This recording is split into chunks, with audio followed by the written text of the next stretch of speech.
Hi everyone, English ഹബിൻ്റെ everyday English learning പ്രോഗ്രാമിൽ ഇന്നത്തെ നമ്മുടെ സെക്ഷനിൽ നമ്മൾ ഡിസ്കസ് ചെയ്യാൻ പോകുന്ന ടോപ്പിക് എന്ന് പറയുന്നത് പ്രോനൗൺസ് ആണ്. പ്രൊനൗൺ ആണ് അല്ലേ. എന്താണ് പ്രോനൗൺ എന്നതാണ്.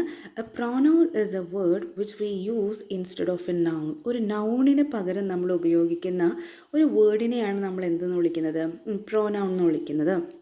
സോ കഴിഞ്ഞ ക്ലാസ്സിൽ നമ്മൾ പറഞ്ഞൊരു സ്റ്റോറി നമ്മൾ വെച്ച് നോക്കുകയാണെങ്കിൽ പാർട്സ് ഓഫ് സ്പീച്ച് എന്ന് പറയുന്ന ഓൾഡ് മാൻ്റെ സെക്കൻഡ് സണ്ണാണ് പ്രോനൗൺ എന്ന് പറയുന്നത്.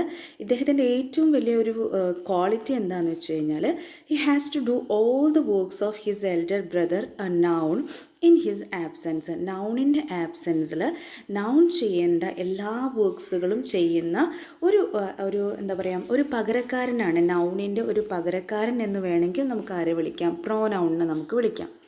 ജസ്റ്റ് നമുക്കൊരു എക്സാമ്പിൾ നോക്കി നോക്കാം അല്ലേ. This is my mother is A teacher. ഒരു സെൻറ്റൻസ് ആണ്. ദിസ് ഈസ് മൈ മദർ, ഇതെൻ്റെ അമ്മയാണ്. മൈ മദർ, എൻ്റെ അമ്മ ഈസ് ഒരു ടീച്ചറാണെന്ന് പറയാണ്. ദെൻ അതേ സെൻറ്റൻസ് തന്നെ റിപ്പീറ്റ് ചെയ്ത് എഴുതിയിരിക്കുകയാണ്. നമ്മൾ താഴെ നോക്കി നോക്കൂ. ദിസ് ഈസ് മൈ മദർ, ഇതെൻ്റെ അമ്മയാണ്. നമ്മളവിടെ എന്ത് ഉപയോഗിച്ചിരിക്കുക, മൈ മദർ എന്ന് പറയുന്ന ഒരു നൗൺ ആണ്. കാരണം നൗൺ എന്ന് പറഞ്ഞാൽ നമുക്കറിയാം name of A person, place or things ആണ് നൗൺ എന്ന് പറയുന്നത് അല്ലേ. അപ്പം മൈ മദർ എന്ന് പറയുന്നത് എന്താ, നൗൺ ആണ്.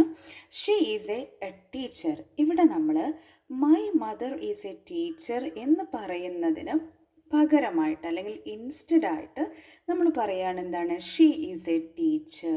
അവിടെ നൗണിന് പകരമായിട്ട്, അതായത് മൈ മദർ എന്ന് പറയുന്നത് ഒരു നൗണാണ്. ആ നൗണിന് പകരമായിട്ട് വേറൊരു വേർഡ് നമ്മൾ ഉപയോഗിച്ചു, ദാറ്റ് ഈസ് ഷീ എന്ന് പറയുന്ന വേർഡ് ഉപയോഗിച്ചു അല്ലേ. അപ്പോൾ നൗണിന് പകരമായിട്ട് അല്ലെങ്കിൽ ഇൻസ്റ്റഡ് ആയിട്ട് പകരക്കാരനായിട്ട് നമ്മൾ ഉപയോഗിക്കുന്ന വേർഡിനെ പറയുന്ന പേരാണ് എന്ത്, പ്രോനൗൺ എന്ന് പറയുന്നത്. ഇവിടെ ഷീ എന്ന് പറയുന്നത് എന്താണ്, നമുക്കൊരു പ്രോനൗൺ ആണ്. ഏതിൻ്റെ പ്രോനൗൺ ആണ്, മൈ മദർ എന്ന് പറയുന്ന നൗണിൻ്റെ ഒരു പ്രോനൗൺ ആണ് അല്ലെങ്കിൽ പകരക്കാരനാണ് ഷീ എന്ന് പറയുന്നത്. So thank you.